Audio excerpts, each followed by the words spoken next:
In today's video, I'm going to teach you how to customize your experience by accessing and adjusting the Copilot settings in your Microsoft app.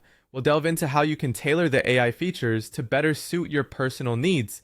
This can greatly enhance your interaction with the app, making it more responsive and aligned with how you work. So let's dive right into it. First, you'll want to open your Microsoft app where Copilot is available. This could be any of the Office applications where you've seen Copilot appear. Once you're inside, find your way to the settings menu. This is usually represented by a gear icon located at the top or the side of the page, depending on the app you're using.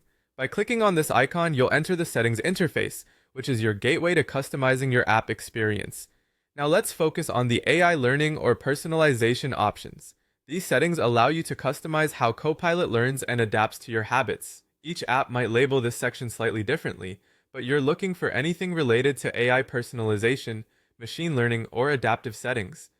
When you locate this area, take a moment to explore what's available. The options here are designed to help Copilot understand your preferences better, whether it's the tone of suggestions or the type of tips provided.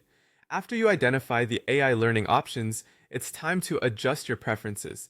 You'll notice settings related to data usage, learning style, and feedback preferences. Let's start with data usage.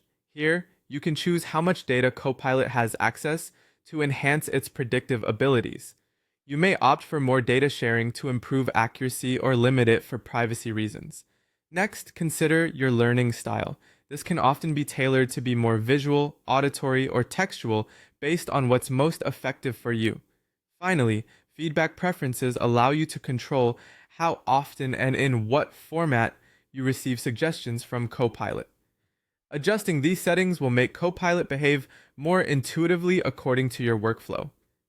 Once you're satisfied with your adjustments, don't forget to save your settings.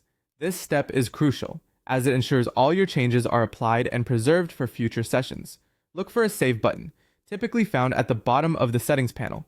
Clicking this button confirms your preferences, tailoring Copilot's behavior the next time you use the app. In summary, by following these steps, you'll be able to personalize your Copilot experience in your Microsoft app, enhancing its functionality and making it a better fit for your individual needs. With these settings adjusted, your app should now feel more like a helpful partner tailored to your way of working. Thank you for watching, and I hope you found these instructions helpful in optimizing your Microsoft app experience.